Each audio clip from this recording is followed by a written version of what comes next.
Shalom Bapak Ibu semua, saat ini kita ada di khotbah minggu bersama Box Willy. Dan tema khotbah minggu ini adalah iman yang tidak pernah diuji, tidak pernah dewasa. Banyak orang Kristen berdoa seperti ini. Tuhan, kuatkan imanku, tapi jangan beri aku masalah. Kita ingin iman yang kuat, tetapi tidak ingin ujian. Mana bisa? Kita ingin menjadi dewasa secara rohani, tetapi tidak ingin melewati proses. Mana mungkin? Padahal Alkitab menunjukkan sebuah prinsip yang sangat jelas. Iman tidak menjadi dewasa tanpa ujian. Seperti otot yang tidak pernah dilatih akan tetap lemah. Iman yang tidak pernah diuji akan tetap kekanak-kanakan. Tuhan tidak menikmati penderitaan kita, tetapi Tuhan memakai ujian untuk menumbuhkan iman kita. Katakan amin. Mari kita lihat poin yang pertama yang mau kita bahas hari ini. Ujian adalah cara Tuhan memurnikan iman. Di 1 Petrus 1 ayat ke-6 dan ke-7 berkata, bergembiralah akan hal itu, sekalipun sekarang ini kamu seketika harus berduka cita oleh berbagai-bagai pencobaan. Maksud semuanya itu ialah untuk membuktikan kemurnian imanmu, yang jauh lebih tinggi nilainya daripada emas yang fana, yang diuji kemurniannya dengan api, sehingga kamu memperoleh puji-pujian dan kemuliaan dan kehormatan pada hari Yesus Kristus menyatakan dirinya.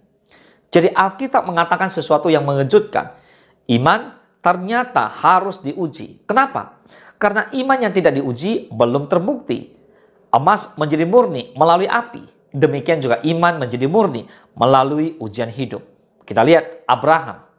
Tuhan pernah berjanji kepada Abraham bahwa ia akan memiliki anak. Namun, Abraham menunggu 25 tahun. Janji itu tampak mustahil. Bahkan ketika Ishak lahir, Tuhan berkata, di Kejadian 22 kedua, ambillah anakmu yang tunggal itu dan persembahkanlah dia.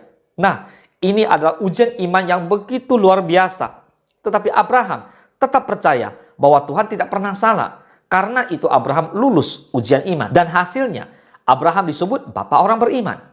Contoh dalam kehidupan kita sehari-hari. Banyak orang berkata, saya percaya Tuhan. Tetapi ketika bisnis jatuh, kesehatan terganggu, doa belum dijawab, baru terlihat iman yang sebenarnya. Ujian tidak menciptakan iman. Ujian menyingkapkan iman yang sesungguhnya. Katakan amin. Yang kedua, kita akan belajar tentang iman yang dewasa terbentuk melalui proses.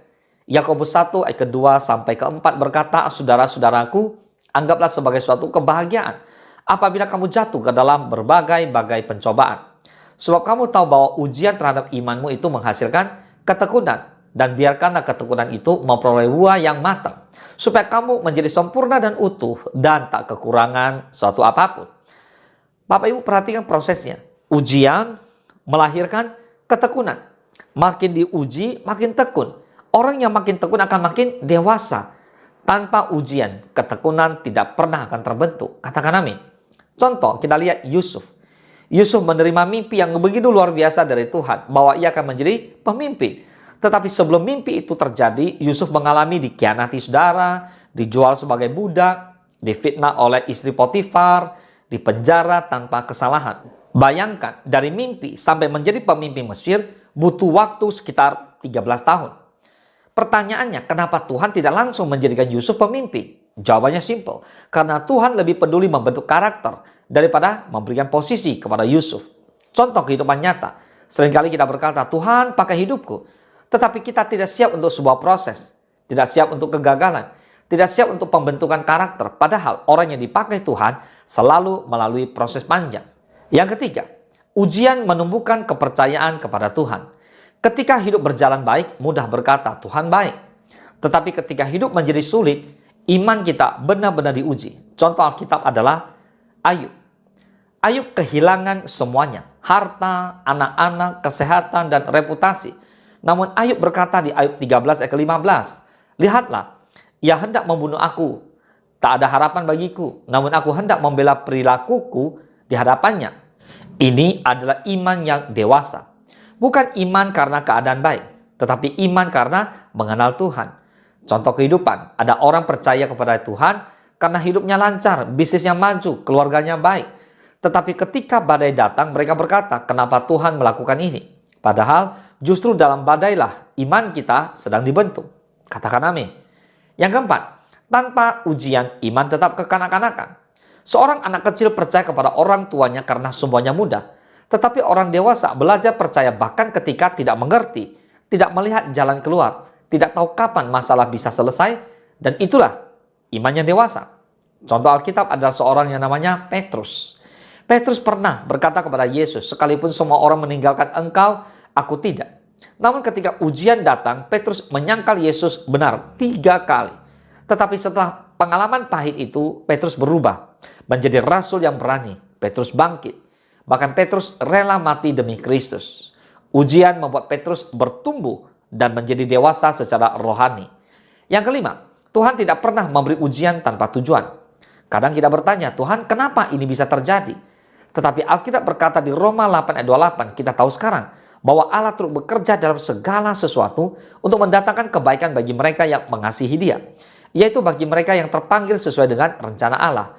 Perhatikan, segala sesuatu. Bukan hanya berkat, kemenangan, kesuksesan, tetapi juga kegagalan, kesedihan, dan penderitaan. Tuhan bisa memakai semuanya itu untuk membentuk iman saudara dan saya. Nah, kita lihat ada sebuah ilustrasi yang sederhana. Seekor kupu-kupu keluar dari kepompong melalui perjuangan. Jika seseorang membantu membuka kepompong itu, kupu-kupu itu justru tidak akan bisa terbang. Kenapa? Karena proses keluar dari kepompong membuat sayapnya kuat. Demikian juga iman. Jika Tuhan menghilangkan semua kesulitan kita, iman kita tidak pernah menjadi kuat. So hari ini, jika hidup Bapak Ibu Saudara sedang dalam keadaan sulit, tidak baik-baik saja, doa belum dijawab, masalah belum selesai, jalan terasa gelap, saudara jangan langsung berpikir bahwa Tuhan meninggalkan kamu.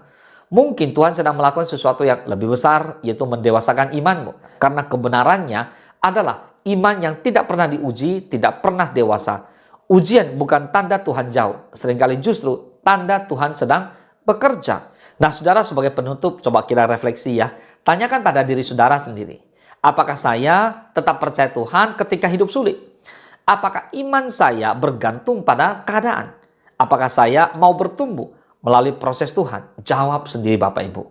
Kiranya kita memiliki iman seperti Ayub yang berkata, Tuhan yang memberi, Tuhan yang mengambil, terpujilah nama Tuhan. Dan iman seperti Abraham yang percaya, Tuhan sanggup melakukan apa yang Ia janjikan. Karena pada akhirnya kita akan mengerti ujian iman bukan untuk menghancurkan kita, tetapi untuk membentuk kita. Boleh katakan amin. Mari Bapak Ibu semua kita siapkan hati kita untuk berdoa bersama-sama agar Bapak Ibu benar-benar menjadi hamba Tuhan yang kuat, benar-benar menjadi hamba Tuhan yang tangguh, di mana iman Bapak Ibu terus bertumbuh, jadi saudara tidak mudah goyah.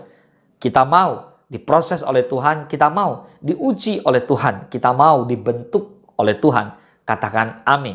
Jadi iman yang dewasa dibentuk melalui proses. Bapak Ibu semua, sekali lagi perhatikan baik-baik apa yang menjadi tema kita hari ini, yaitu iman yang tidak pernah diuji, tidak pernah dewasa. Jadi Bapak Ibu relakan imanmu untuk diuji oleh Tuhan, dan pada akhirnya kita semua akan mengalami kedewasaan rohani di dalam Kristus.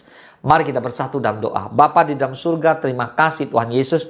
Kami mau iman kami diuji Tuhan, karena kalau tanpa ujian kami tidak akan menjadi kuat. Bapa, kami berdoa di dalam nama Yesus, iman yang tidak pernah diuji, ya tidak pernah dewasa. Kami mau menjadi orang-orang yang dewasa di dalam Kristus. Tuhan kuatkan dan teguhkan setiap anak-anak Tuhan yang mengikuti khotbah minggu ini. Diberkati mereka dalam segala hal, karena Tuhan yang memberkati pekerjaan mereka, keluarga mereka, bahkan masa depan mereka. Terima kasih Tuhan, terpujilah nama Tuhan hanya di dalam nama Tuhan Yesus. Kami berdoa dan kami mengucap syukur. Haleluya. Mari sama-sama kita katakan amin. Selamat hari Minggu, Tuhan Yesus memberkati.